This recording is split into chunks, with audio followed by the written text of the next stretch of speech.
Hi guys, today I thought I would go through my Skyrim load order for my upcoming in-character immersive Let's Play with my character Isadora Tharys. I am using the logical load order template and I am playing on the Xbox Series X. So we'll go through these in all of their respective categories. First we start with the master files, so I have the unofficial Skyrim Special Edition patch, fixes so many bugs, refuse to play without it. Simple workaround framework. It's a framework mod it's required for a lot of different mods out there, and I have a few that require it, so that's why I have it. Fantastic Horses ESL. It's just a very lightweight horse mod. It's not as extensive as like Convenient Horses or anything like that. I'm more of a vanilla plus playthrough type person, so I want something lighter. And Campfire Complete Camping System, because I'm also going to be using Frostfall and I Need and stuff like that. The Southbound Scouts, Northern God Armor 2K, and Frostborn Regalia are all armor mods that would normally go lower in my load order, but the author has marked them as ESLs, which means they automatically go to the top of your load order with your master files. Nothing I can do. Every time you move them, they just go back up there. Thieves Guild Headquarters is another one like that. It would be a lot lower in my load order, but because it's marked as an ESL, it goes to the top.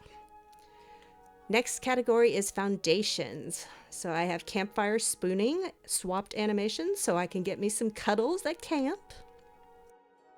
It's Just Time, a dynamic timescale mod.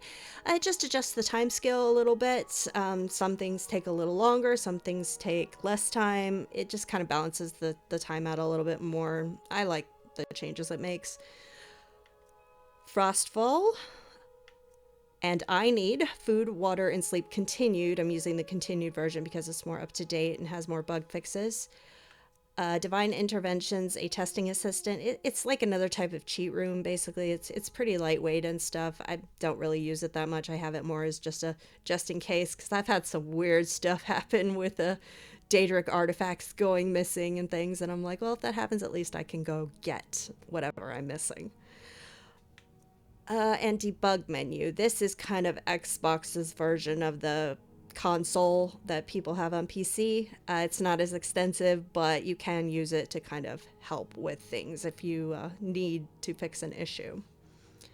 Now we're going into menus, user interface, and font changes. This is Clear UI Updated, the SWF, Simple Workaround Framework Edition. It just makes my UI a little less intrusive, which I like. SkyUI 5, some lovely person ported this, so now all the inventory, magic menus, things like that are in the SkyUI style, which is lovely. Oblivion interaction icons, Aetherius, so now we'll have all the Oblivion interaction icons like the little mouth and the hand and things like that, and the Aetherius font, which I really like. Hide UI, it's a spell that lets me just turn my UI on and off if I want to, so I can take pretty pictures. And Control Updated just makes some changes to your controller. I like it a lot. It gives you more options with what you can do than the standard Skyrim controller layout. Next is the Vanilla Quest Alteration section. So I have even better quest objectives, just add some stuff to your journal to help you find things a little more immersively. Edmund's Ill Met by Moonlight, it just fixes a bug that can occur there. Easy return to your roots. Insightful Shalador's Insights, it makes the Shalador stuff that you have to do for the College of Winterhold actually valuable, like more useful than it currently is. Bring Miko to Laud and Bring Miko to Laud Best Friends patch. This lets you actually give Laud the blacksmith in Falkreath Miko when you find him, because he is the one who sent you to initially find Barbas because he wanted a dog. Runic Dawn Guards, separated Lost Relic questline. It basically makes it so that when you want to go out to find the special Dawn Guard weapons and stuff, you don't have to do all those other miscellaneous quests to get to it. It just makes it a separate questline entirely. Immersive realistic party clothing overhaul, so I can pick my own outfit for the embassy party because the party clothes are just icky. Gilder Green Regrown, so that if you decide to go with the less violent method in the Gilder Green quest, like where you have the the guy who's with you pray for the sapling, it'll actually grow to full size. Updated Parthenax quest expansion. Immersive Civil War cleanup. So after the Civil War, you can just have them actually make the cities look good again instead of being like constantly destroyed. Jarl Balgruf Dilemma. This allows you to keep Jarl Balgruf as the Jarl if you side with the Stormcloaks. And serious Civil War consequences for Jarl Balgruf. This lets you, it's basically an extension of Jarl Balgruf Dilemma. It just kind of adds some more things like quest and everything. It's nice. And LTT Not, Less Tedious Thieves Night on the Town. So it basically combines Less Tedious Thieves Guild and Thief Guild Night on the Town. Okay, now we're into pure craftable items. We have Pierced Ears, ZZJ's KD circlets redone, super pretty circlets. Colovian leather gloves. Sithis armor. I would also have those armor mods from that were put up in my master files. This is where I would have most of them. We also have Perseus armor. TFM Armor Pack 4. It's kind of a nice little armor set. It's just one armor set, but it changes depending on if you put it on a male or a female. And it also includes invisible helmets, which is nice because sometimes it's nice to get the extra armor bonus before you have the perk without having to look like you're actually wearing a helmet. Elven mourning and wedding dresses. I will probably be wearing the black one to the embassy party and the white one for if my character chooses to get married at some point, take an arrow to the knee. League of Assassins armor, super pretty armor. There's a white version and a black version and different Assassins Guilds versions. It's really beautiful. Viking Armor's 1K, also another great mod, has different armor pieces. It also has some dresses and wearable lanterns because sometimes those dungeons get dark. Now we're into game mechanics changes. So I have go to bed, hand near your body. Double beds are for 2 people, and double beds are for spooning animation 2. These basically allow you to lay down like in a bed and a double bed and cuddle with someone. So my character could cuddle with Kaiden or could cuddle with Inigo or anyone basically like that. And in spooning dominant allows you to do the same thing, but in an inn instead of like your house. I don't have anything in level progression changes, so we'll be moving on to perk overhauls. 100% max pickpocket chance. This just makes it so that it's not your max pickpocket chance isn't 90% anymore. For some characters, it'll be 100%. Like if you're really highly skilled and like character is sleeping or something like that, there's no reason you should miss that. Perk points at skill levels 50, 75, and 100. It just gives you an extra perk point whenever you hit those milestones in a skill. And Valkyrie minimalistic perks of Skyrim. It's my favorite kind of skill overhaul. It's very vanilla plus, but it fixes things that I wanted fixed without going overboard. The only thing I have in Magic Editions and Overhauls is upgrade leveled items. It's a spell that basically allows you to upgrade items that you get from like certain questlines. Like for example, the Thieves Guild, if you do that at a really low level, you're going to get like the low level versions of some of the weapons and things that you get from that. This spell just allows you to upgrade them to the high level version so that you're not limited like, well, I can't do the Thieves Guild yet. I'm not a high enough level. So it just kind of removes that issue. Next is item and loot level list. All I have there is left hand rings redux. So I can now wear a ring on my left hand and my right hand. I don't have anything in enemy NPC leveled list. So next is item attributes and effects changes. Dragonbone smithing fix. Light of Dawnguard, it just makes the spells a little more viable. Improved Galder Amulet makes it better considering how long and extensive of a quest that is to get that amulet. The Blood Skull Blade tweaks and enhancements, and Blade of Woe, but it's actually good. So it just makes those weapons a little more useful. I don't have anything in audio, sound, or music changes, so next will be weather and atmosphere. I'm using 2021 Obsidian Weathers with God Rays, True Storm Special Edition, And Obsidian Weather's True Storms Merged Compatibility SSE, the Luminous patch. This just makes it so that both of these mods, weather mods, actually work together. So they'll mix some of True Storm's storms in with Obsidian storms. It's just a nice combination. Next is grass mods. I have Vidosprum, grasses, and ground cover, the less version. I like having grass, but the more grass you add, the worse your performance is, so the less version is plenty for me.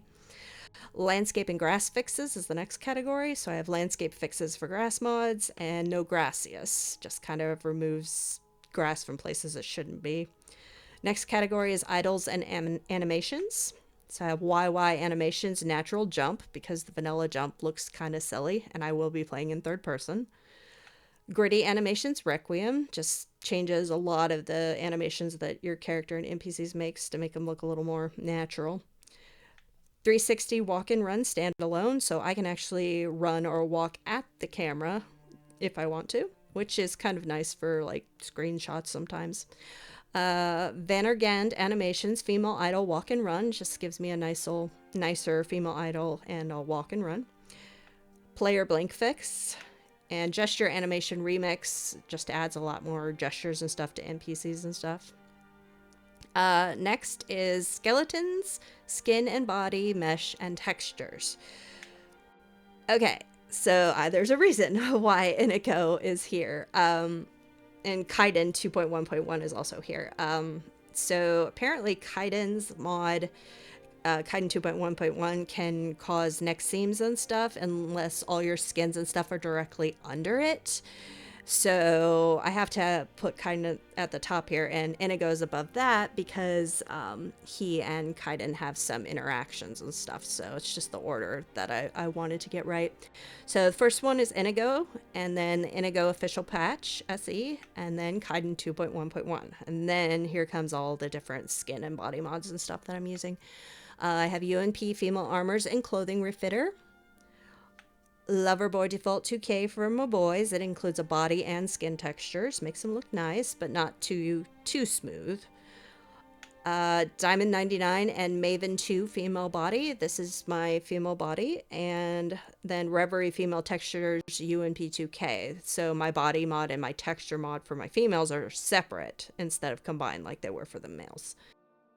Natural Eyes, and XP32 Maximum Skeleton Special Extended Edition Plus XPM SSE, because you need that for animations. I know the Kaiden immersive features mod requires it, stuff like that.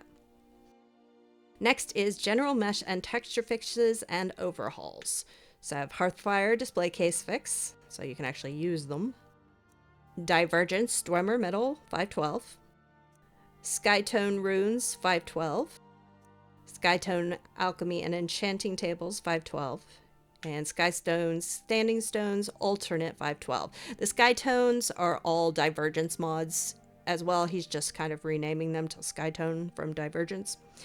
Next is the Divergence Myriad of Miscellanea Performance, Glowing Ore Veins 300, Divergence Brilliant Bijouterie 512, Divergence Vanilla Armors and Weapons Pack 1K and 512. Divergence Dark Brotherhood Red 1K. It just replaces, because I believe in the Divergence mod, it makes the Dark Brotherhood armor all black, and I actually like the red accents, so they give you an option to get those back. The Divergence Dawn Guard Pack 1K 512, and Divergence Dragonborn Pack 1K 512.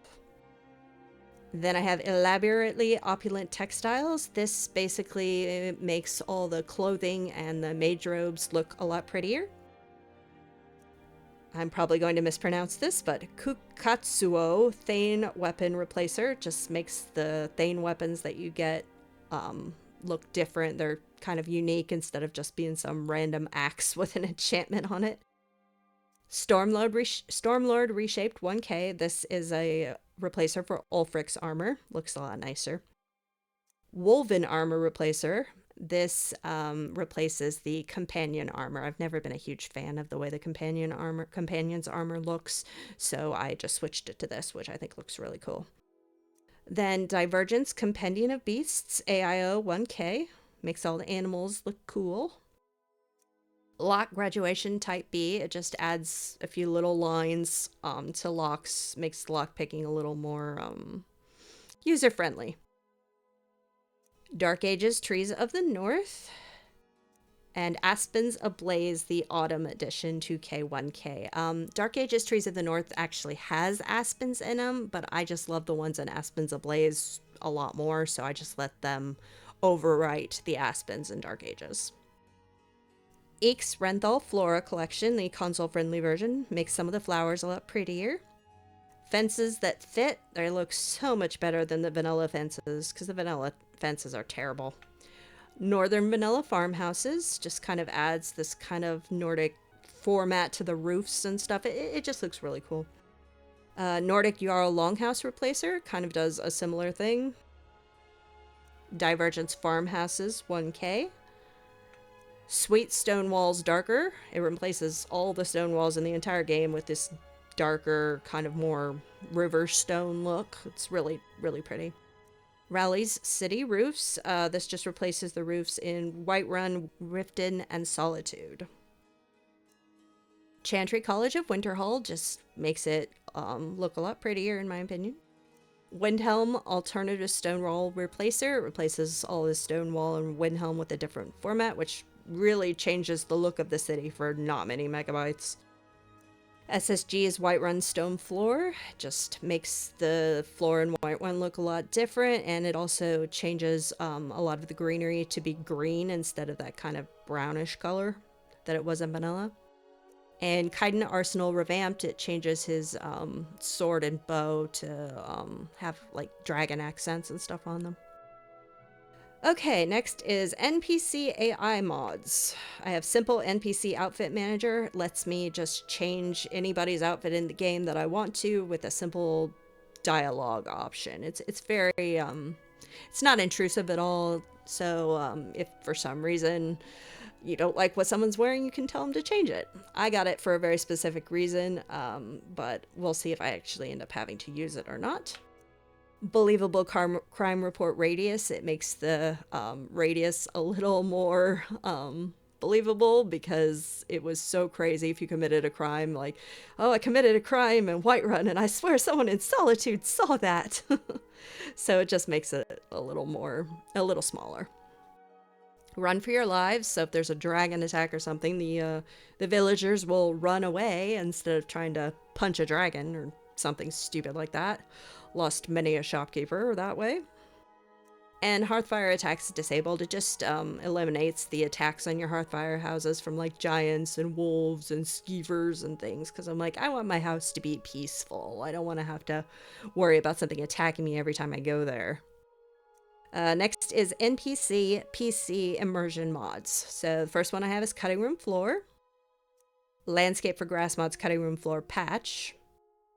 Welcome back to the Bee and Barb. It basically allows you to be friends again with Kirava and Talon J after you join the Thieves Guild, if you do their Amethyst quest. Dovahkiin can lean, sit, kneel, lay down, and meditate too. So it allows your character to use some of the NPC idle markers that were never available for you to use, so you can like lean against walls or on railings or things like that.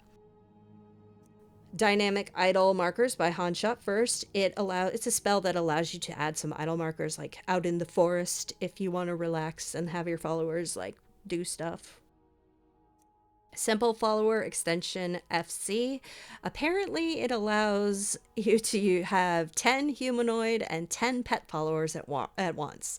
That sounds like a nightmare to me. I don't usually have more than 1 or 2 followers tops, but I know the Kaiden Immersive Features mod has a bunch of NPCs that if you have them all together, they interact and stuff. So I may give that a try for a while, which means we may have like, I don't know, like 5 or 6 NPCs plus Kaiden plus Inigo for a while, but I'm not going to be able to stand it for too long because, you know, I actually like to be able to walk through doors and things like that.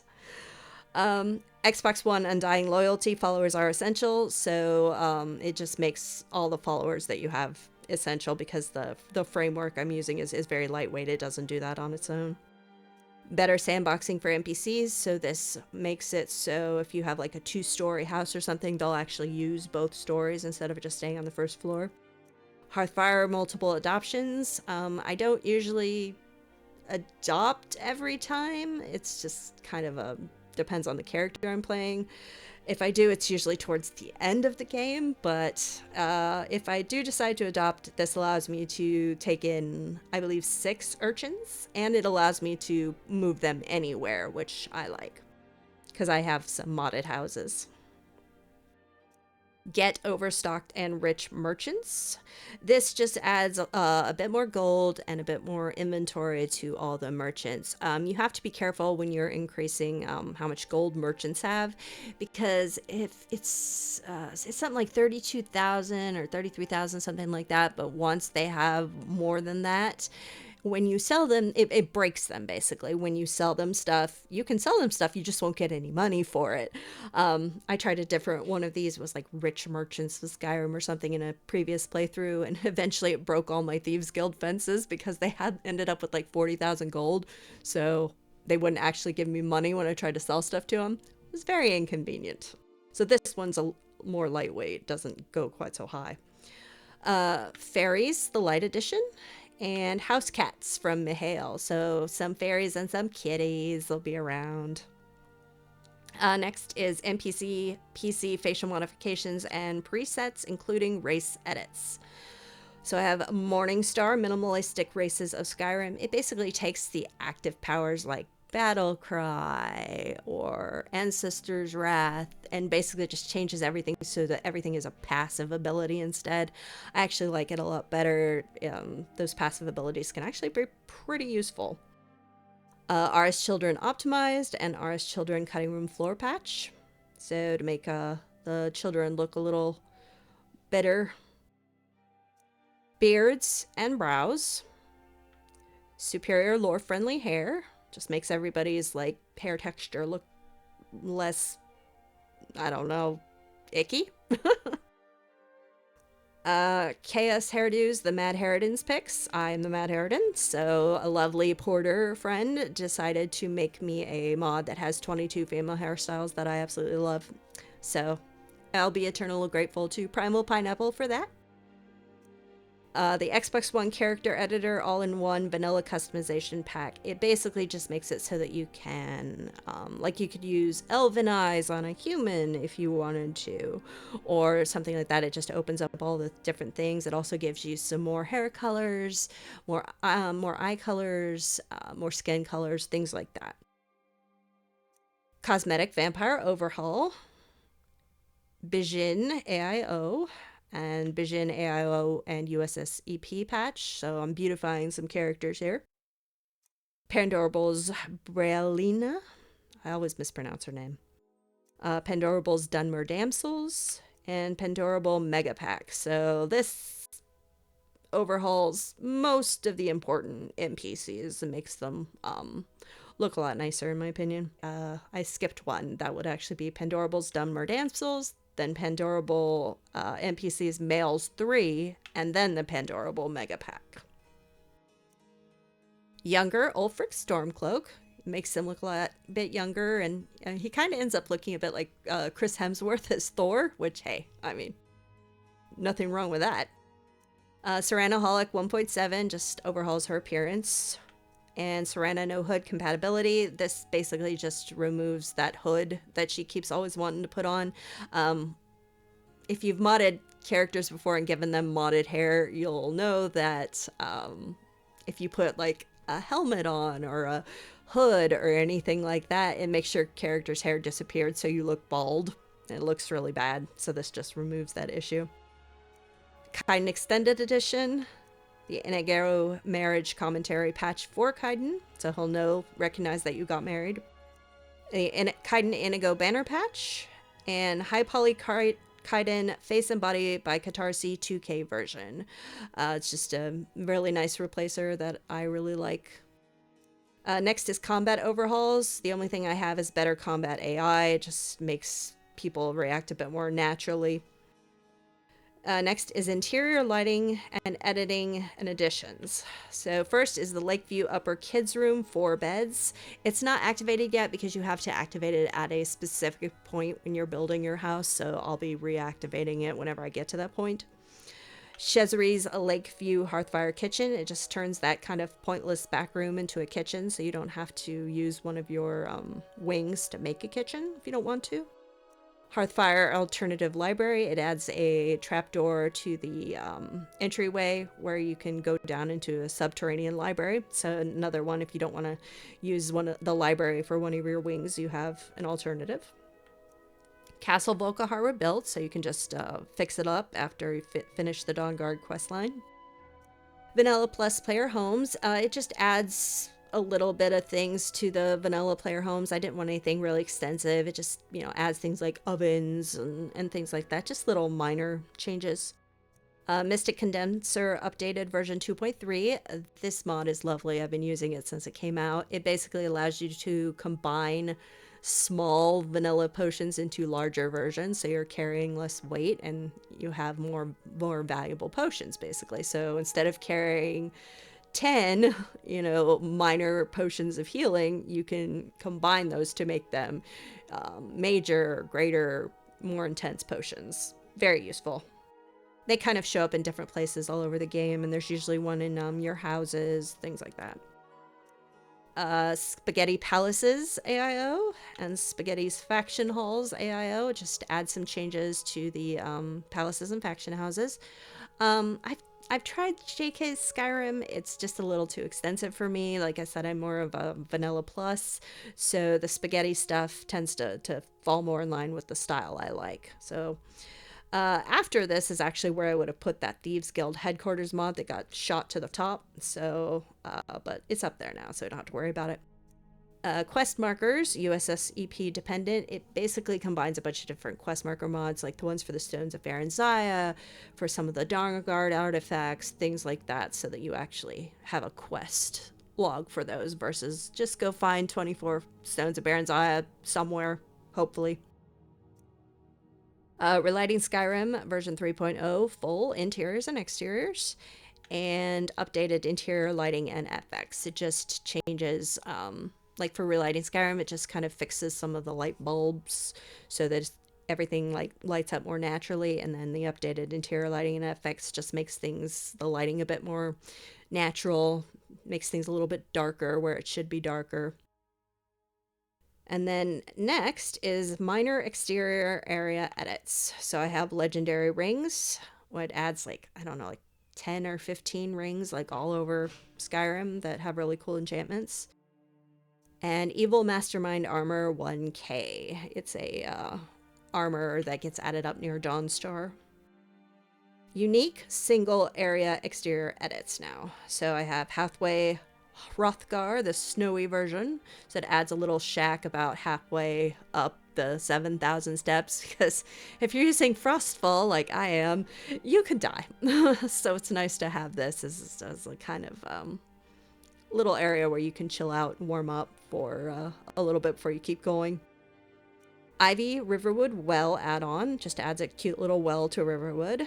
Ivy Riverwood add-on and Ivy Riverwood add-on Northern Vanilla Farmhouses patch. It just adds a little area with a shrine to Mara at like the beginning of Riverwood. And Ivy Riverwood Windmill Garden. This is a actual windmill that gets added to Riverwood, has a little alchemy garden, and inside is an alchemist, so you can go in there and buy alchemy ingredients from her, so you're not stuck just buying them from the bartender in the inn. Tumblestone Cottage. It adds a small little house to Riverwood that the player can use. Provincial Courier Service. It adds an actual house for the courier outside of Whiterun. You can choose to have him find you like normal to get your mail. You can have it delivered to one of your houses, or you can like go pick it up there. So it gives you options.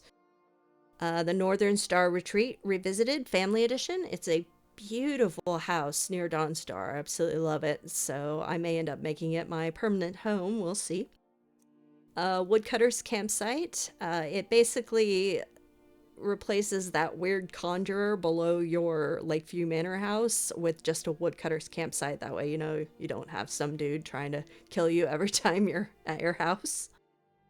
I don't have anything in unique follower mods because, like I said, my Inigo and then Kaiden stuff is up higher for the base mods because of the whole Kaiden skin issues that are created.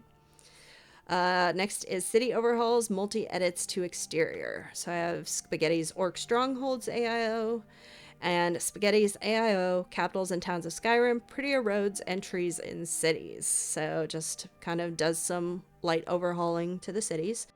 I also have Spaghetti City's Clutter add-on, which just adds some more stuff. Makes it feel a little more lived in, I suppose, because some of those cities feel a little sparse at times. And some high quality H2O. This is my water mod. It's really pretty. I don't have anything in quest mods with unique locations or NPCs. So next is map mods. I have a quality world map, classic with all roads. A quality world map, clear map skies, just gets rid of the clouds and stuff, so your map's really nice. And I have a quality world map, classic all roads, performance fix patch. So basically, on the Xbox Series S or X, if you're using quality world map, it's a good idea to get this patch because it just makes the map a little more stable and fixes some issues. I also have simple no spoiler quest alert for map markers. Basically what this does is if you come across a location that has a quest tied to it, it'll just add little asterisks to the name of the place when you discover it. So it's kind of a cue to be like, oh, there's a quest here. I probably don't want to go here yet. Like, for example, Blackbriar Lodge, where you go there to steal the Horse Frost. There's really no reason to go there before then, so it would just kind of give me the little asterisks and be like, hey, you probably don't want to go here yet. And then the last category is the bottom of the load order and specialized mods. So we have alternate start, live another life. I am still planning on using the vanilla start with the cart ride and Helgen because it actually fits my character's backstory. But it is nice to still have this because you can make your character beforehand, and any mods that you need to get activated or change the settings, you can just do that before you talk to the Mara statue. Kaiden Transgressions Unknown just gives you a slightly more immersive way to meet Kaiden than just like going to the abandoned prison for no reason. Kaiden Immersive Features.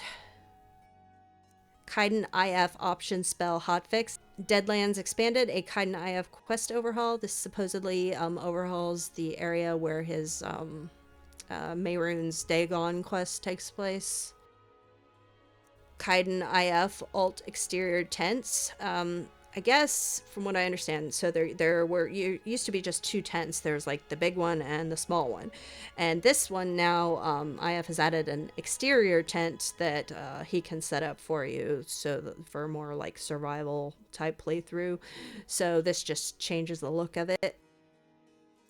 Kaiden Survival, so he'll comment on your needs and his needs and things like that. Kaiden Survival Frostfall patch, so he'll comment on any Frostfall related things. There's also a Kaiden I Need patch, but from what I understand, what it mostly does is make your followers like constantly ask you for money, and I am just not interested in that, so I just decided not to have that particular patch.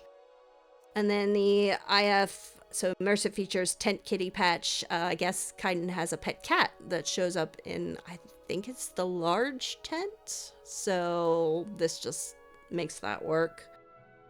And then last I have Dawnguard map markers, so it just adds some markers to the Soul Cairn and the Forgotten Vale and stuff like that. So that is my mod list. I've tested it all, everything seems to work well together, so shouldn't have any problems with that.